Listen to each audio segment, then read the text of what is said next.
వాక్యంలో మీరు మాట్లాడించుకున్నారు ఇంతవరకు పాటలు ఏంటి మీరు ఉన్నారని వచ్చినప్పుడు వచ్చిన ప్రతి ఒక్క కూడా దేవుడు చెప్పి చేస్తారు నా ప్రార్థన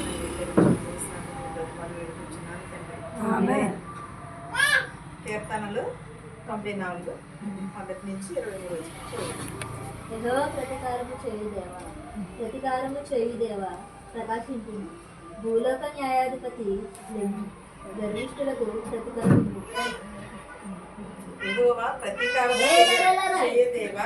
ప్రతీకారము చేయుదేవా ప్రకాశించుము భూలోకము న్యాయాధిపతి లెమ్ము గర్విష్ఠులకు ప్రతిఫలమిమ్ము. మనకు రాసినందుకు ముందు ఏమి నడుస్తుంది? గర్వమే నడుస్తుంది. భూలోకంలో న్యాయం ఎక్కడ ఉన్నది? న్యాయం ఎక్కడ కూడా లేదు. గర్వములకు ముందు నాశనమే నడుస్తుంది. దాన్ని బట్టి మనకి ప్రతిఫలము ఇమ్మని అడుగుతున్నారు. యెహోవా భక్తిహీనులు ఎంతవరకు ఉత్సాహించుదురు? భక్తిహీనులు ఎంతవరకు ఉత్సాహించుదురు అంటే భక్తి లేని వారు ఉత్సాహం కలిగి ఉంటారు. ఎందుకంటే ఈ రోజుల్లో నిజంగా భక్తి లేని వారికే ఉన్నది విలువ. భక్తి కలిగి దేవుని మీద నమ్మకం మీద ఆధారపడి ఉంటే అన్ని శ్రమలే. కానీ మనం అయినా సరే దేవుడిని విడిచిపెట్టకూడదు. ఎందుకంటే మనము ఈరోజు బాగుంటాము, రేపు దేవుడిని మన నీతిని బట్టే దేవుడు మనకి ప్రతిఫలం ఇస్తానంటాడు. మనం ఉన్న అతిక్రమములను బట్టే దేవుడు మనకి ప్రతిఫలం ఇస్తాడు.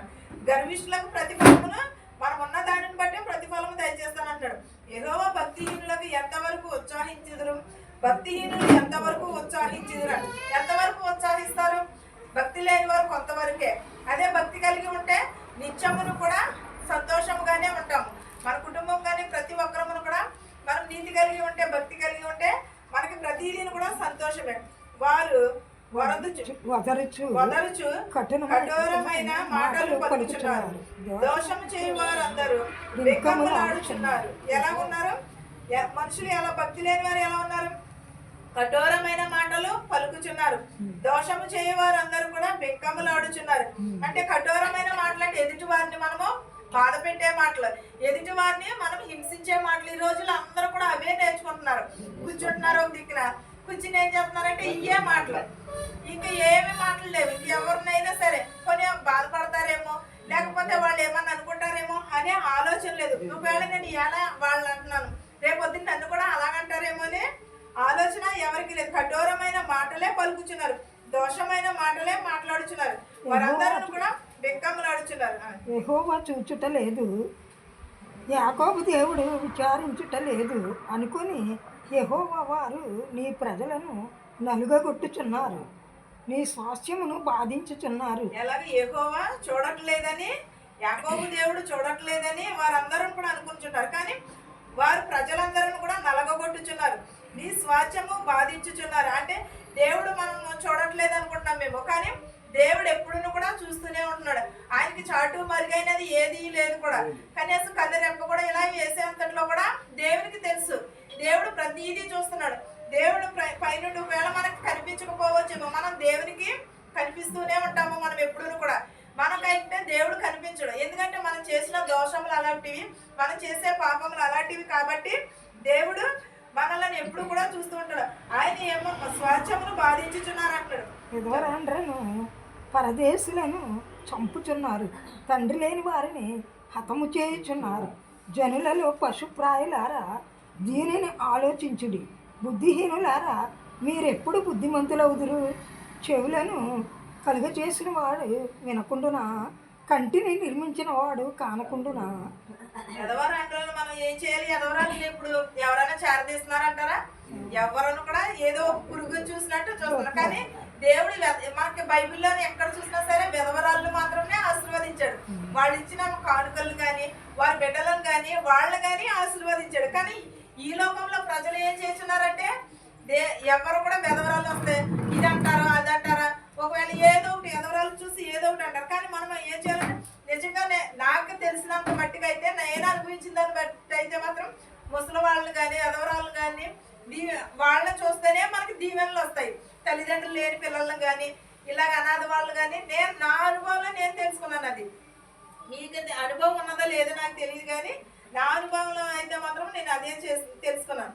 తండ్రి లేని పిల్లలను కానీ ఒకవేళ ఎవరైనా సరే నన్ను చాలా మంది అనేవారు, ఎందుకు ముసలోళ్ళు చూపుతావు, ఎంతసేపు ముసలోళ్ళని చేరదీస్తావో అలాగనేవారు. కానీ వాళ్ళ ఎంతో బాధ ఎంతో వేదంతో వస్తారు. వచ్చినప్పుడు అక్కడ చిన్న ముద్ద పెడితే అది దీవించిన దీవెనలే మనకి ప్రతిఫలంగా ఉంటాయి. వారు అలాంటి చెవిగలవాడు వింటాడు ఇవన్నీ కూడా. జనులు పశుప్రాయులారా దీనిని ఆలోచించుడి. మీరెప్పుడు బుద్ధిమంతులకు నిజమే కదా. ఇవన్నీ తెలుసుకుని మనం బుద్ధిమంతులు అవుతున్నామా? మనం పశుప్రాయంలో వచ్చేప్పుడే మనము ఆలోచించుకోవాలి. బుద్ధి లేని వారి వలే కాకుండా బుద్ధిమంతులు బుద్ధి కలిగిన వారి వలే మనం ఉండాలి. చెవులు గలవాడు వినుగాక, కంటిని నిర్మించిన వాడు కానకుండా. మనం చెవులు వింటున్నాం కానీ చెడు మాటలు ఎక్కువ వింటున్నాం కానీ దేవుని వాక్యానికి మనము చెవులు ఇవ్వట్లేదు. మనం దేవుని కొరకు మనం ఏర్పరిచిన సమయాన్ని దేవునికి ఇవ్వట్లేదు. మనం ఎంతసేపు చెడుని వినటానికి, ఆ టీవీ చూడటానికి, ఆ సీరియల్ చూడటానికి, లేకపోతే ఈ చెడు మాటలు మాట్లాడటానికి ఎక్కువ ప్రాధాన్యత కానీ దేవుని వాక్యాన్ని వినడానికి. ఒకవేళ దేవుని వాక్యము వినాలని అనుకుని వచ్చినా కూడా ఏం చేస్తామంటే అయ్య బాబు ఇది లాగేస్తుంది అది లాగేస్తుంది అని అంటారు. అదే మనం రోడ్ల మీద కుర్చీలు వేసుకుని కూర్చుంటే పొద్దు నుంచి సందల దాకా కూర్చున్నా నడుము లాగా. అప్పుడు మన చెవులు కూడా మందము కావు, మన నాలుగు కూడా మందం కాదు, మన చూపు కూడా మందం కాదు. అదే దేవుని వాక్యం ఒక్క నిమిషం మైకి మీద తినేసరికి మనకేమైపోతాయి? చెవులు మందమైపోతాయి, మనకి నడుము లాగేస్తాయి, ఇవన్నీ చేస్తాయి. కానీ దేవుడిచ్చిన సమయాన్ని దేవునికి ఇస్తున్నాం తప్ప కానీ ఈ సమయం లేని వారు ఎంతమందో నిద్రించి ఉన్నారు. మనందరికీ తెలుసు దేవుని అందు నిద్రించిన వారు అందరూ ఉన్నారు. మరి ఎక్కడ చేద్దామనేది మన తీర్పు కాలంలో ఉంటది. కానీ ఈ లోపు మనం ఏం చేయాలి? దేవుని ఇచ్చిన సమయాన్ని దేవునికే ఇవ్వాలి. అన్యజనులకు శిక్షించువాడు మనుషులకు తెలివి నేర్పువాడు దండెంపక మానునా. అన్యజనులు శిక్షించేవాడు మనుషులకు తెలివి నేర్పువాడు అన్నాడు. దండెంపక మానునా అన్నాడు. ఒకవేళ మనం ఎవరికైనా అంటే ఊరుకుంటారంటారా? అసలు ఊరుకోరు. ఎందుకంటే దీనికే తెలుసా పెద్ద, ఇంకొన్న వాళ్ళకి ఎవరికి తెలియదా? ఇవాళ వచ్చింది ఇది, ఇవాళ వచ్చేవో చెప్పేస్తుంది ఏంటి అని అంటారు. కానీ ఎందుకని చెప్పిందని గ్రహించే మనసు, వినగలిగే చెవు ఎవరికి కూడా లేదు. కానీ మనం ఏం చేయాలంటే అన్యజనులు చెప్తున్నారు కదా అని కాదు, ఎవరు చెప్పినా సరే ఎందుకని చెప్తున్నారని ఒక్క నిమిషం ఆలోచించాలి. ఆలోచించిన తర్వాతే మనకి ఏదైనా బోధపడుతుంది. మన ఆలోచనలు ఎలా ఉన్నవి? వ్యర్థముగా ఉన్నవి. సొలొమోను రాజు చెప్పాడు కదా ప్రసంగిలని, భూమి కింద ఉన్నది ప్రతిదీ కూడా వ్యర్థమే, మీరు చేయుచున్న పని వ్యర్థమే, మీరు తినుచున్న తిండి కూడా వ్యర్థమే, సమస్తమును కూడా వ్యర్థమే. దేవుని వాక్యం ఒకటే స్థిరంగా ఉంటుందని చెప్పినాడు. ఇక్కడ కూడా దావీదు గారు కూడా అదే చెప్తున్నాడు. ఏమని? నరుల ఆలోచనలు వ్యర్థమని యెహోవాకి తెలిసి ఉండునని. యెహోవా నీవు శిక్షించువాడు, నీ ధర్మశాస్త్రమును బట్టి నీవు బోధించువాడు ధన్యుడు. యెహోవా ధర్మశాస్త్రమును బోధించేవాడు ధన్యుడు. మనం ఎలా ఉంటున్నాం ఈ రోజుని? ధన్యుల వలె ఉంటున్నామా లేకపోతే ధన్యత లేని వారి వలె ఉంటున్నామా? నీవు శిక్షించువాడు, నీ ధర్మశాస్త్రమును బట్టి నీవు బోధించేవాడు ధన్యుడు అన్నాడు. దేవుని వాక్యం బోధించిన వాడు ప్రతిదీ కూడా దేవుని వాక్యం కింద బోధిస్తేనే ధన్యులం అవుతాం. అంతేగాని బయట తట్టుకొచ్చి ఇందులో తట్టుకొచ్చి బయటది పెడితే అది మనకి ధన్యత కాదు. వాక్యాన్ని వాక్యంగానే వివరించాలి, వాక్యాన్ని వాక్యానుసారంగానే మాట్లాడాలి తప్ప కానీ మన సొంత వాక్యాలు మనం ఉదాహరణకి చెప్పుకోవచ్చు. కానీ అది ఎంత బట్టి వరకు అంటే కొంతవరకే, కానీ మరీ అంతా కూడా దేవుని వాక్యం బట్టి మనము వెళ్ళిపోకూడదు. భక్తిహీనులకు గంట త్రోవబడి వరకు నీతిమంతుల కష్టదనములను పోగొట్టి వారికి నెమ్మది కలుగజేయదు. భక్తిహీనులకు గుంట తవ్వి ఆ గుంటలో ఎవరు పడతారు? భక్తిహీనులు తవ్విన గుంటలో మనమే పడతాం. ఎవరో వచ్చి పడరు. ఇది ఎవరు తవ్వుకున్న గుంటలో వాళ్ళే పడతారని పెద్దలు కూడా మన చిన్నప్పటి నుంచి కూడా అంటూ ఉంటారు. నీతిమంతులు కష్టదినములన్నీ కూడా పోగొట్టును, వారికి నెమ్మది కలుగును. ఎవరు తవ్వుకున్న గుంటలో వాళ్ళే పడితే కడక ఏమవుతుంది? నీతిమంతులకి ఆశీర్వాదం వస్తుంది. నీతిమంతులకి ఆశీర్వాదం వస్తే వచ్చి వాళ్ళు ఫలిస్తారు. యెహోవా తన ప్రజలను ఎడబాయి వాడు కాడు, తన స్వాస్థ్యమును విడనాడు వాడు కాడు. యెహోవా తన ప్రజలను కూడా ఎప్పుడు కూడా ఎడబాపువాడు కాడు, తన స్వాస్థ్యమును విడునాడువాడు కాదు. యెహోవా ప్రజలను అంటే మనం యెహోవా ప్రజలమే కదా, మనము ఇశ్రాయేలు ప్రజలే కాదు, మనం కూడా యెహోవా ప్రజలమే. ఆయన స్వాస్థ్యం ఎప్పుడు కూడా మనకు తోడు ఉంటది. ఆయన నీడ కూడా మనకి ఎప్పుడు కూడా అండదండ ఎప్పుడు మనకి తోడై ఉంటది. నీతిని స్థాపించుటకై న్యాయ తీర్పు జరుగును, యథార్థ హృదయులందరూ దాన్ని అనుసరించుదురు. నీతిని స్థాపించుటకై న్యాయమును తీర్చునన్నాడు, న్యాయపు తీర్పు జరుగునన్నాడు. అది యథార్థ హృదయాలకి అంటే మనం తీర్పు కాలంలో ఉన్నామా లేకపోతే చెడ్డకాలంలో ఉన్నామంటారా? తీర్పు కాలము రాబోచున్నది. మన తీర్పు కాలం ఇప్పుడు మనకి జరుగుతున్నదంతా చెడ్డ కాలమే. మన చెడ్డకాలంలో ఉన్న సమయంలో పోనీయగా సద్వినియోగం చేసుకోమని అంటున్నాడు. కానీ మనకు తీర్పు కాలం వచ్చుచున్నది. ఎప్పుడు వచ్చినప్పుడు దేవుడు ఎప్పుడు వస్తే అప్పుడే మనకు తీర్పు. అప్పుడు దేవుడు వచ్చినప్పుడు ఏమని, నేను త్వరగా వచ్చుచున్నాను, మీ అందరికీ కూడా తీర్పు తీరుస్తానని అంటున్నాడు. కానీ అంతవరకు మనం ఏం చేయాలి? న్యాయమును కలిగి ఉండాలి, మన స్వాచ్ఛమును కలిగి ఉండాలి, ఆయన నీతిని అనుసరించి నడుచుకోవాలి. మనం యథార్థతను బట్టి మనము అనుసరించి నడుచుకోవాలి. దుష్టుల మీదకి నా పక్షమున ఎవడు లేచును? దోషము చేయ వారికి విరోధముగా నా పక్షమున ఎవడు నిలిచింది? దుష్టులకి ఏమో దుష్టుల మీదకి నా పక్షమున ఎవడు లేచినను. దుష్టుల మీదకి మనం ఒకవేళ దుష్టులను మనం కొడితే ఊరుకుంటారా? వాళ్ళు 10 దెబ్బలేస్తారు. అలాగే మన దుష్టుల మీదకి మనం వెళ్ళామనుకో మనల్నే కొడతారు. అందుకని ఏం చేస్తారు? విరోధుల మీదకి కానీ దుష్టుల మీదకి కానీ వెళ్ళడానికి చాలా భయపడుతూ ఉంటారు. వాళ్ళతో సైనించే వాళ్ళే తప్ప కానీ వేరొకరు ఎవరు కూడా వెళ్ళే అంత సాహసం కూడా చేయము. యెహోవా నాకు సహాయము చేసి ఉండని ఎడల నా ప్రాణము శీఘ్రముగా మౌనమునందు నివసించి ఉంది. యెహోవా నాకు సహాయం చేసి ఉండని ఎడల నా ప్రాణము శీఘ్రముగా మౌనముగానే ఉన్నది. మనం దేవుని నమ్ముకున్నప్పుడు ఎలా ఉండాలి? దేవుడే సమాధానం ఇస్తాడు. మనకి ఎంతమంది విరోధులైనా ఉండవచ్చు, ఎంతమంది శత్రువులైనా ఉండవచ్చు, కానీ మనం దేవుడు మనకు సహాయం చేస్తాడు. దేవుని ఎడల మనం నమ్మకమును కలిగాం. చాలా మంది అనుకుంటూ ఉంటారు, దేవుడు నాకు ఏం సాయం చేశాడు, దేవుడు నాకు ఏం చేస్తున్నాడు, ఏమి చేయట్లేదు, నేను ఎంత ప్రార్థన చేసుకుంటున్నాను, ఏం చేశాడు. కానీ దేవుడు చేయట్లేదని అనుకుంటాము. కానీ దేవుడు స్వయంగా వచ్చి ఏది చేయడు కదా. ఆయన ఎవరొక రూపంలో వచ్చి చేస్తూ ఉంటాడు, ఎవరొకరిని పంపిస్తూ ఉంటాడు ఆ సమయానికి. అది మనం దేవుడు చేసే కార్యాలు కంటికి కనపడవు, చెవిటికి వినపడవు, హృదయానికి గోచరించవు అని అన్నాడు. ఏదో మనుషుల రూపంలో వచ్చి దేవుడే సహాయం చేస్తాడు. ఒక ఊర్లో అలాగే జరిగిందంట. ఒక అతను వచ్చి అతను చాలా పేదవాడంట, తినడానికి కూడా తిండి లేదు. ఒక అతను వచ్చి చాలా ప్రార్థనాపరుడు, చాలా భక్తిపరుడు. అయితే ఒక అతను వచ్చి అన్నాడంట, నీకు తినడానికి తిండి లేదు కదా, ఇదిగో అని డబ్బు పట్టుకొచ్చి ఇచ్చాడంట. నాకు వద్దు, నాకు దేవుడు వచ్చి సాయం చేస్తాడన్న. మళ్ళీ అటుకొచ్చి భోజనం పట్టుకొచ్చి ఇచ్చారన్న. నాకు నువ్వు వద్దు, నాకు దేవుడే వచ్చి సాయం చేస్తాడని అన్నాడు. మళ్ళీ నీ వ్యాపారం ఏదైనా పెట్టుకొని రా, నా కొట్లో పని చేయంటే, లేదు నాకు దేవుడే వచ్చి పనిస్తాడు, ఏది అడిగినా సరే నాకు దేవుడు వచ్చి పనిస్తాడు అని అన్నాడు. పనిస్తాడని అని చెప్తున్నాడు. కానీ ఒక ప్రార్థన చేసుకుంటున్నాడు అన్న. ప్రార్థన చేసుకుంటే, ప్రభువా నువ్వు వచ్చినాకు నాకు ఏదో సాయం చేస్తామని నేను ఎదురు చూస్తున్నాను అంటే ఒక స్వరము వినపడిందంట. ఇంకేమని, నేను చాలా మారులు నీ దగ్గరకు వచ్చి నేను సాయం చేశాను, నువ్వే సాయం వద్దని పంపేశావు అంటే, నువ్వెప్పుడు వచ్చావు ప్రభువా అని అడిగాడంట. నీకు భోజనం పట్టుకొచ్చింది నేనే, నీకు ధనమిచ్చింది నేనే, నీకు బట్ట ఇచ్చింది నేనే, నీకు వ్యాపారం చేసుకోమని చెప్పింది కూడా, అన్ని చెప్పింది కూడా నేనే. మరి నువ్వు చేసుకోలేదు కదంటే, నువ్వెలా వచ్చావు ప్రభు, ఫలానా వాళ్ళు వచ్చారు కదంటే, నేనే వాళ్ళ రూపంలో వచ్చాను, నువ్వు గ్రహించుకోలేకపోయావని. దేవుడు ఎప్పుడు కూడా స్వయంగా వచ్చి ఏది కూడా చేయడు, ఎవరొక రూపంలో ఏదో ఒక రకంగా వచ్చి చేస్తాడు. కాదంటే మనం ఏం చేస్తాం, మన కళ్ళు బయలు కమ్మిపోయి ఈ లోకంలో ఉన్నాం కాబట్టి, ఈ లోకపు ఆశలతో బ్రతుకుతున్నాం కాబట్టి దేవుడు వచ్చినప్పుడు మనకి తెలియదు. దేవుడు ఎలా వస్తానే అని కూడా చెప్పలేదు కదా. దొంగ ఏ గడియ వచ్చినా ఆ గడియలోనే వస్తానన్నాడు. మనం వాక్యం పెట్టాము, కానీ ఆ సమయానికి ఏం చేస్తామంటే దాన్ని విడిచిపెట్టేద్దాము. ఆ సమయానికి మనము మర్చిపోతుంటాము. కానీ దేవుడు వాక్యమే ఎప్పుడు కూడా ఒక సున్నైనను ఒక పుల్లైనను కూడా కొట్టివేయబడటం లేదని అన్నాడు.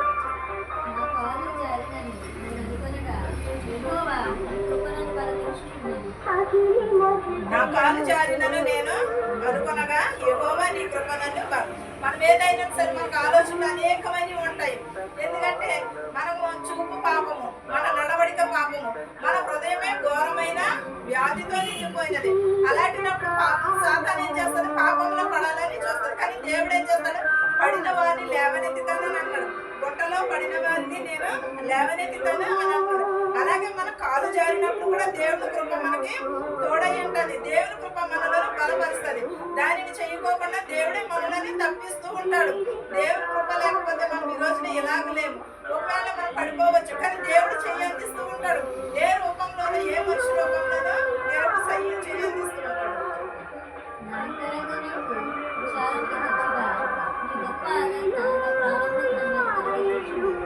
అంతరంగ ముందు విచారణ హెచ్చుగా ఉన్నది, నీ గొప్ప ఆదరణ నా ప్రాణములకు నెమ్మది. దేవుని కృప ఉన్నాయనగా దేవుడు మనకి సహాయం చేసినప్పుడు మనకి ఏముంటది, మనకి మనశ్శాంతిగానే ఉంటది. మనం ఎన్నో శోధనలతో నిండిపోయినాం. ఈ రోజు ఎవరి కుటుంబాలలో కూడా మనశ్శాంతి లేదు. ఎవరికి కూడా సమాధానం లేదు. తండ్రికి తల్లికి లేదు, తల్లికి బిడ్డకి లేదు, ఒక భర్తకు భార్య కూడా లేదు, సమాధానం లేదు. ఈ రోజుల్లోనే ప్రతి ఒక్కరికి కూడా సమాధానం లేని జీవితాలు జీవిస్తున్నారు. ఎందువలన మన హృదయాలలో మనకి నెమ్మది లేదు.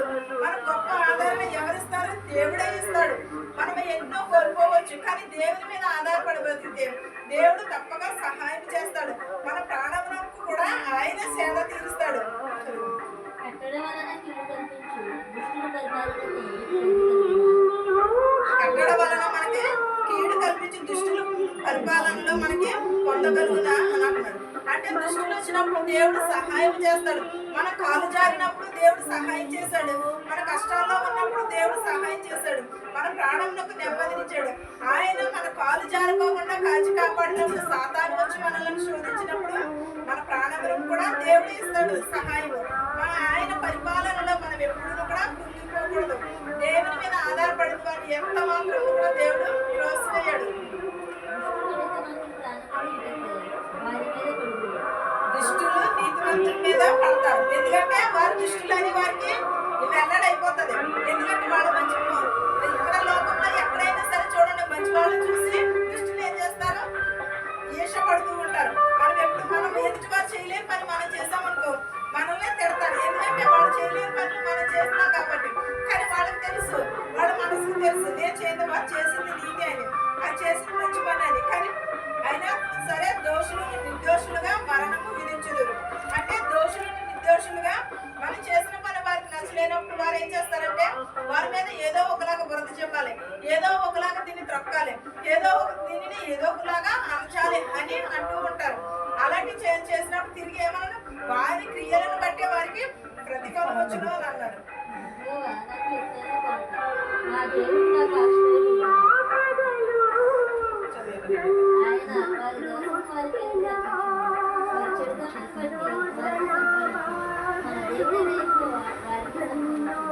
మనకి ఏమై ఉన్నాడు? కోట అయి ఉన్నాడు. నా దేవుడు నాకు ఆశ్రయ దుర్గమై ఉన్నాడు. నేను ఎన్ని శ్రమలు వచ్చినా సరే, ఎన్ని బాధలు వచ్చినా సరే నేను కృంగిపోను. యెహోవాయే నాకు తోడై ఉన్నాడు, నా కొండ అయి ఉన్నాడు, నాకు ఆశ్రయం అయి ఉన్నాడు. ఆయన వారి దోషములను వారి మీదకి రప్పించును అని అన్నాడు. వారి చెడుతనమును బట్టే వారి సంపాదించు. మనము నిజంగానే మనుషులు చూడకపోవచ్చేమో మనం చేసిన పని, ఒకవేళ మనుషులకు తెలియదేమో, కానీ దేవునికి తెలుసు. సమస్తమును చూచుచున్నవాడు యెహోవా వాటిని బట్టే మనకి ప్రతిఫలం ఇస్తానన్నాడు. కొండ అయి ఉన్నాడు, కోట అయి ఉన్నాడు, ఆశ్రయ దుర్గమై ఉన్నాడు. ఆలోచనకర్త, సృష్టికర్త కూడా దేవుడే. మన దేవుడు తప్ప ఎవరికి మనం సమాధానం చెప్పవలసిన పని లేదు. చెడు చేసినా సరే, మంచి చేసినా సరే, మన దేవుడైన యెహోవాని మాత్రమే అనుసరించి నడుచుకోవాలి. మనకి ఈ లోకపు వైపు కాదు, మనం ఎంతసేపు కూడా దేవుని వైపు మాత్రమే చూడాలి. ఎందుకంటే మనకి అన్ని కూడా దేవుడే. సమస్తము కూడా దేవుని చేతిలోనే ఉన్నాయి, ఆయన స్వాధీనంలో ఉన్నాయి. ప్రతిదీ కూడా ఆయన స్వాధీనంలో ఉన్నాయి. మనుషులం ఏంటంటే పై రూపంలో చూస్తాము, కానీ ప్రతిదీ కంటికి కనిపించింది ప్రతిదీ కూడా మంచిగా కాదు. కంటికి కనపడింది కూడా మనం ఒకసారి అనుకోవచ్చు, కంటికి కనిపించింది ప్రతిదీ కూడా నిజం కూడా కాదు. ఒకవేళ దానికి అనేకమైన మర్మములు ఉండొచ్చు, అనేకమైన ఉండొచ్చు. కానీ మనం ఏం చేస్తామంటే చూసిందే నిజమని అనుకుంటాం. మనం ఎప్పుడు కూడా చూసిన దాన్ని బట్టి కాదు. దేవుడు మనల్ని ఒకవేళ మనము ఏది చేసినా సరే దేవుడు చూస్తాడు. దాన్ని బట్టి దేవుడు మనకి ప్రతిఫలం ఇస్తానంటున్నాడు. మన క్రియలను బట్టి, మనకి చెడుతనమును బట్టి కానీ, సమాధానమును బట్టి కానీ ఆయన మనకి ఎప్పుడు కూడా న్యాయమైన తీర్పునే తీరుస్తానని అన్నాడు. దేవుడు త్వరగా వచ్చుచున్నాడు. ప్రతి ఒక్కరూ కూడా మారు మనసును కలిగి ఉండాలి. మన తోటి వారితో సమాధానం కలిగి ఉండాలి, సహోదర ప్రేమ కలిగి ఉండాలి. ఒక ఇద్దరు ముగ్గురు ఆడవాళ్ళు వచ్చారు నాకు. వచ్చి ఏమంటున్నారంటే వాళ్ళ ప్రార్థన రోజు ప్రార్థనకి వెళ్ళిపోతున్నారు, రోజు ముసుగేసుకుని ప్రార్థనకి వెళ్ళిపోతున్నారు, రాత్రి ప్రార్థనకి వెళ్ళిపోతున్నారు, పగలు ప్రార్థనకి వెళ్ళిపోతున్నారు. వెళ్ళిపోయే వాళ్ళు అందరి దగ్గర మారు మనసు ఉన్నదా అని అడిగారు. నిజమే, ఎవరికి కూడా మారు మనసు లేదు. మారు మనసు ఉన్న వాళ్ళకి మారు మనసుగా ఉంటారు. ఎవరైనా వెనక్కి తిరిగి వాళ్ళు అక్కడ ఉన్నారనుకో, వెళ్ళిపోయిన తర్వాత ఏం చేస్తారో ఆడ కోసమే చెడుగా మాట్లాడుకుంటున్నారు. అది మారు మనసా అని అడిగారు. నిజంగా అది మారు మనసే కాదండి. కానీ నేను మారిపోయాను అంటున్నారు. ప్రార్థన ఎక్కడ పెడుతుంటే అక్కడికి వెళ్ళిపోతున్నారు. మరి మారు మనసు లేకుండా ఎంత ప్రార్థన చేస్తే ఏంటి చెప్పు అని అడిగారు. నేను వాళ్ళకు ఉండాలి, అలాగని నాకు కాదు. ఎవరైతే అలాగ ఉన్నారో వాళ్ళని అడగండి అంటే వాళ్ళని అడిగితే వాళ్ళకి తెలుస్తుంది కదా అన్నాడు. నేను మారిపోయానని నువ్వు ప్రార్థనకి రావట్లేదు, ఆదివారం ఒకసారి వస్తున్నావు ప్రార్థనకి అని అడుగుతున్నారు నన్ను అని అన్నారు. కానీ దేవుడు ఎప్పుడు కూడా మన హృదయంలో అండి, ఇంట్లో ఉండి చేసుకున్నా మనకు భక్తే. ఒక ఆమంట ఎదర కూర్చునేదంట, రోజు ఎదరే కూర్చునేదంట. పాస్టర్ గారు అన్నారా, ఈవిడ భక్తి పర్రాలు ఏమో అనుకుని ప్రార్థన చెయ్యమ్మా అన్నారు. నాకు ప్రార్థన రాదండి అన్నది. మళ్ళీ ఇంకో దిక్కుకి వెళ్ళి అలాగే కూర్చుని ఎదరే కూర్చుని చప్పట్లే కొట్టేదంట ఆవిడ. చప్పట్లు కొట్టేస్తుంటే చాలా భక్తి పర్రాలు ఏమో అనుకుని వాక్యం చదువమ్మా అన్నారు. నేను చదువుకోలేదండి అన్నది. మళ్ళీ ఇంకో దిక్కుకి వెళ్తే ఎదరు కూర్చుని అలాగే రోజు ఎక్కడికి వెళ్ళి ఎదరే కూర్చుంటుందంట ఆవిడ. ఎదరు కూర్చుంటే నాకు ప్రార్థన రాదండి అని అన్నది. మరి ఏమొచ్చమ్మా అంటే నాకు చప్పట్లు కొడత ఉంటే వచ్చింది అన్నదండి. చప్పట్లు కొడత ఉంటే వచ్చి నాకు ఇంకా అంతకు మించి ఏమీ రాదు. ఏమ్మా ఎదరికొచ్చి కూర్చుంటున్నావు, ఎక్కడ ప్రార్థన అయినా వస్తున్నావు, నువ్వు నీకు ప్రార్థన ఎందుకని రాదంటే నాకు ప్రార్థన రాదండి, నాకు చప్పట్లు కొడత ఉంటే వచ్చింది అన్నది. అలాగా ఆవిడ చప్పట్లు కొట్టి ఆశీర్వదింపబడింది. మళ్ళీ పైగా వాళ్ళ బిడ్డలేంటి వాళ్ళేంటి, మనకి ఏది వచ్చో దేవుని యందు మనం అదే చెయ్యాలి. అది చేస్తానే దేవుడు మనకు రాని దానికోసం ఆమె ప్రార్థన నేర్చుకోవాలని ప్రయత్నించలేదు, వాక్యం చదువుకోవాలని ప్రయత్నించలేదు. కానీ చప్పట్లు ఉంటే వచ్చి చిన్నప్పటి నుంచి చప్పట్లే కొడతాదంట ఆవిడ. ఆ చప్పట్లు కొడతాం అలాగే చప్పట్లే కొట్టింది తప్ప ప్రార్థన మాత్రం చేయలేదంట. ఆవిడ రాలేదంట, చనిపోయిన తర్వాత కూడా ఆవిడ కోసం ఇలాగే చెప్పుకున్నాం, చప్పట్లు లేదు అనుకున్నారు. అది దాని ద్వారా కూడా ఆవిడకి ఏమి చేతనైనా అదే పని చేసింది. ఆవిడ చప్పట్లు ఒకటే కొట్టడం వచ్చు, చప్పట్లు కొట్టే ఆవిడ ఆశీర్వదింపబడింది. మనకి దేవుని పని ఏది చేసినా సరే ఆశీర్వదింపబడతాము. చిన్న పని ఆ చిన్న పనిలోనే ఆశీర్వాదం. కానీ ఆవిడ మనస్ఫూర్తిగా చేసింది, అది దానికి ప్రతిఫలం ఇచ్చాడు దేవుడు. మనం కూడా అందరము కూడా అలాంటి ప్రతిఫలమునే కోరుకోవాలని అడుగుతున్నాను. ఆమె లాస్ట్ ప్రార్థన చేసేదా? స్తోత్రం ప్రభు.